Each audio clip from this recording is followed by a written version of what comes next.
Hello everybody. Welcome to the What If Zone. This is what if Deku is Ghostface. Izuku gets bullied a lot more than what was in canon.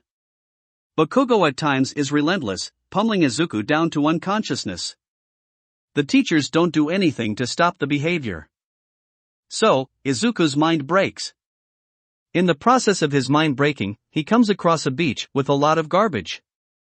Izuku investigates, and likes what he sees.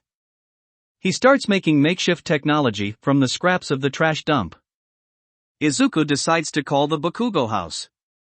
Katsuki's dad picks the phone up instead. Izuku asks, "Where is Bakugo?" Masaru says, "The hospital." He then asks, "Who is this?" Izuku explains, "I'm a new student at school and wanted to call Bakugo to see if we could still hang out with each other." Mr. Bakugo trusts this, and explains, Bakugo cut himself pretty bad while cooking and is at the hospital getting fixed up. Then Izuku exclaims, "That's excellent," and stabs Katsuki's dad in the shoulder and the gut. Mr. Bakugo staggers and falls to the ground. Izuku then goes for the killing blow, but he is kicked in the stomach and sent to the ground as well. Masaru gets up, but falls once again, and tries to call the police. Crawling away from Izuku and using the kitchen counter to get up, Masaru grabs his knife, but Izuku is right behind him and stabs his arm multiple times. Masaru falls again, and drops his kitchen knife.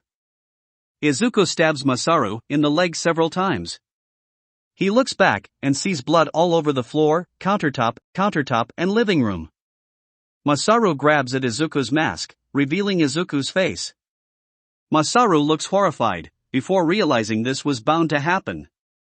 His throat is slit by Izuku, which kills him. Izuku watches it all while putting on his bloodied mask. Izuku grabs Masaru's knife as a trophy for his first victim.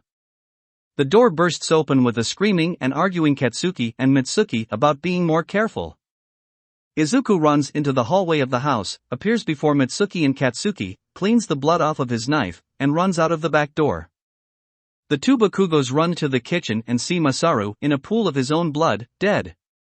Katsuki tries to run out after the masked figure, but Mitsuki, not wanting her baby boy to die as well, begins to hug Katsuki and cry into his arms. Bakugo will never forget this moment. The news media ate this story up, talking about it for months, which made Bakugo kinda mellow out. He took out his anger on Izuku at times, however, after some time, Bakugo would stop, and just accepted his father had died, becoming super depressed. Izuku is very pleased with this, and he decides to go to UA High School. He wants to get a grasp of what heroes he wants to take out first, but he is quirkless, which he'd explain to UA staff and Nizu asking what weapons he would like and that he would have to work a lot harder than everybody else in class. Izuku asks for a couple of knives, and Nizu agrees that sharp objects could destroy robots, but you could cut a student, but Izuku scoffs internally, telling Nizu, quirks could give people burns, cuts, brain damage, and worse. After saying this, he lifts his shirt. Nizu agrees, but tells Izuku to be careful with them, wouldn't want any unwanted injuries, huh? Izuku agrees, but internally is plotting vengeance, and anyone who gets in his way. Izuku decides to kill his childhood bullies, so he goes to one of their houses whenever they're having a party and learns more tactics. He gets rid of them all. After his massacre, Izuku whips out a UA entrance exam letter of confirmation. He then leaves, while a certain yellow-haired girl is watching from afar, wanting to meet this boy. She has a plan to do so. We see Izuku going to the UA entrance exams, still tripping after Bakugo hits his shoulder. However, he gets saved by a yellow-haired girl by reaching out her hand and catching the collar of his shirt, and a brown-haired girl tapping on him. Izuku, floating, looks around and sees both a brown-haired and a yellow-haired girl. He kinda blushes at the brown-haired girl, which doesn't go unnoticed by the yellow-haired girl. Izuku looks towards her and blushes harder and asks for one of them to deactivate their quirks. So the brown-haired girl does and introduces herself as Achiko Uraraka, telling them, good luck on the exams, scurrying away blushing. Izuku looks over at Toga, looking at her intently, asking her, "What's your name?" and introduces himself. She'd say that her name is Himiko Toga and is looking forward to working with him. Izuku nods his head and walks with her to the entrance exams, doing a bit of small talk here and there. Izuku then tells Toga that her features look like a sketch of a girl that went missing on the news a while back.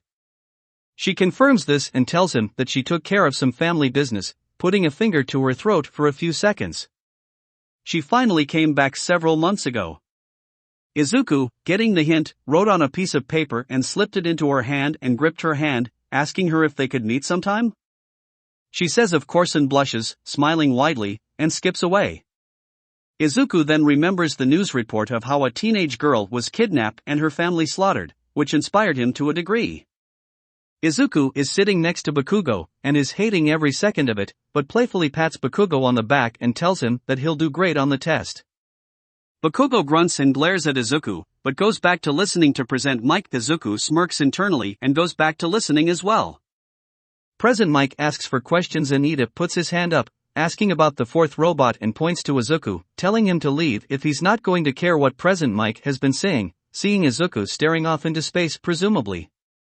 Izuku looks back, and tells Ida that he was paying attention and wrote something down on a piece of paper, putting it into his pocket before anyone could see. Bakugo noticed the paper, but thought it was probably some notes for later about some quirk.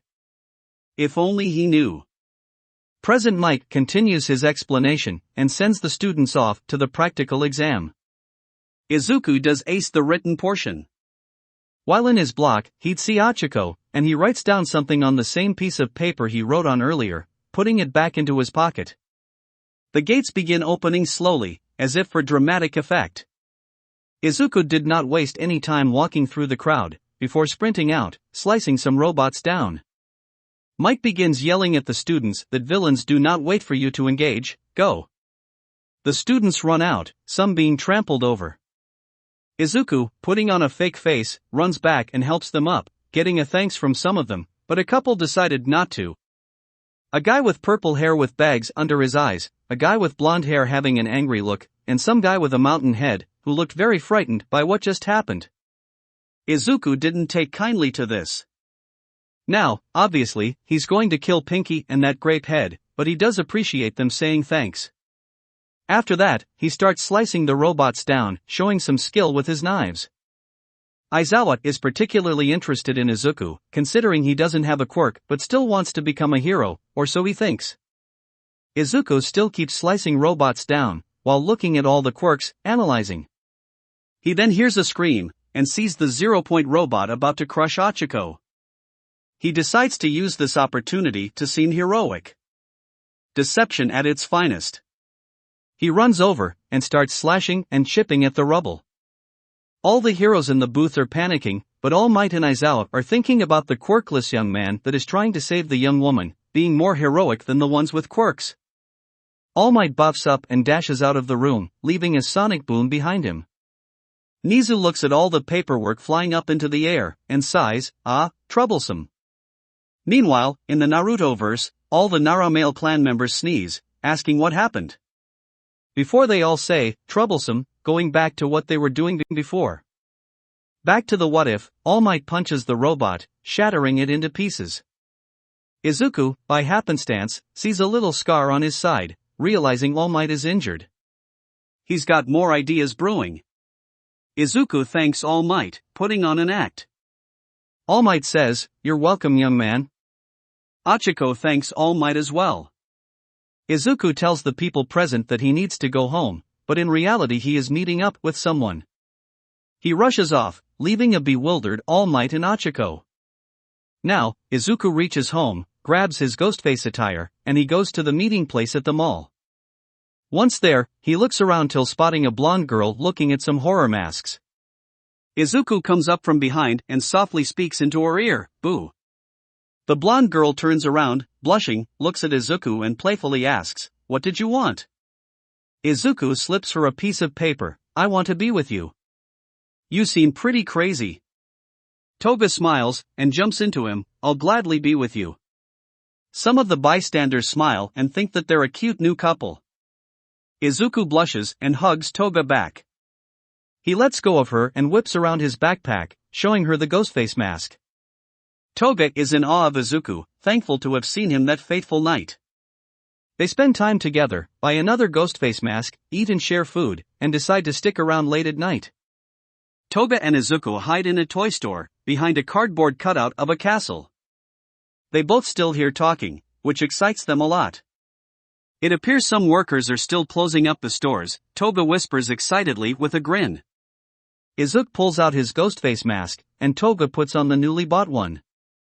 They also change into black hooded robes they bought from the Halloween store where they bought the other Ghostface mask. Toga goes and stalks a boy with a head shaped like a mountain, while Izuku stalks a girl with long eyelashes and blonde hair. We see Toga, stalking, watching. Toga creeps closer, closer. She hides near a TV and behind a comic book stand. This store is scattered with electronics, comics, and books. The mountain head boy puts some books on a shelf before heading towards the keys to lock up the store. The boy says aloud, "Tea time to shut everything down." The mountain head boy puts some final things away, before going towards the exit. However, Toga pops out from her hiding spot and walks towards the boy. She drags her knife against some metal, startling Mountain Head. He turns around to see Toga. Toga, beginning to laugh, asks the mountain-headed boy, "What's your favorite scary movie?" The boy backs away, stuttering, "What do you mean?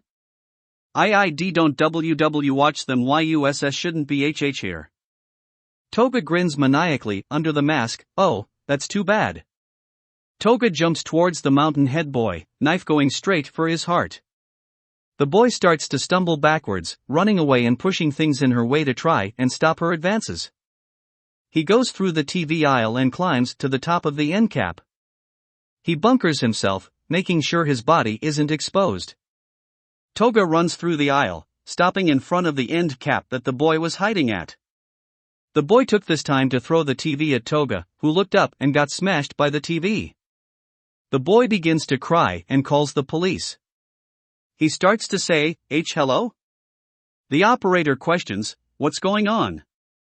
The boy stutters out, "Kikiyashi W Ward SH Shopping CC Center. Someone WW was chasing me W with a knife." The operator tells him to get away from the area and to hide somewhere safe. The mountain head boy asks for Mrs. Kenranzaki, telling him, it's about her DDD daughter. The operator obliges and sends the call to her. The mountain head boy thinks to himself that he has to tell her daughter is still at the mall with a psycho killer. He begins running away, adhering to the operator's words. However, Toga throws the knife at his heel and he groans in pain. Toga pushes the TV off of her, runs towards the boy, takes out her knife, and begins to stab repeatedly into the mountain head boy. The new operator begins shouting, "What's going on?" Mrs. Kenranzaki keeps asking questions. Toga, done with relentlessly stabbing the mountain head boy, puts her voice changer to her mouth, and speaks through the phone, "Poor little Conehead is dead." She then adds, "Would you like to play a game with me?" The operator begins to shout, "Why'd you do the dash?" She was cut off, with an enraged Toga yelling back, "I ask the questions here. If you don't answer me, I'll gut your daughter like a fish." The woman begins crying, "You won't lay a finger on mine." "Shut it, wench," Toga spits out, "now, answer these questions, and she'll live." The operator stays silent, knowing that her daughter is most likely at home or driving home. But Toga, watching Izuku stalk a girl, begins to describe her. "I'm currently looking at a girl with long eyelashes and blonde hair." "Is that your daughter?" The operator gasps, "Don't you dare." Toga, annoyed, says, "My patience is waning here." The operator shuts her mouth. Toga tells her, "Good job at shutting up." She then asks, "What's your favorite scary movie?" The operator pauses, and answers, "Jeepers Creepers." Toga replies, "Oh, what an interesting choice." That was question 1. Alright then, here's some trivia for your next question. Who was the killer in the first Friday the 13th film? The operator answers, "It was Jason's mom." Pamela Voorhees. Correct, Toga exclaims with glee. Now, Toga says creepily, "How was your daughter for the past few days?" She was good, the operator states as a matter of fact. Toga looks at her bloody knife. "That is incorrect, Mrs. Kenranzaki. She has been pretty sad lately, especially since her mom forgot her birthday." "No. No, Mrs. Kenranzaki screams into the phone, before it is tossed aside. Sirens blare outside. Kenranzaki's daughter is scared, wondering why the police would be here. She'd then see Toga come around the corner with a bloody knife. Izuku comes out of his hiding spot from behind a beauty stand. Toga cleans her knife like Ghostface did in the movie. Kenranzaki turns around to run, only to bump into Izuku. She gets her kneecap kicked in and a stab to the gut. Izuku begins to stab into Kenranzaki's chest, Toga joining him by stabbing her in the back. Izuku spins her around and slices her throat open. Both Izuku and Toga grab a phone and take a picture with the poor girl, and post it to social media. They then clean their knives and run out of the mall.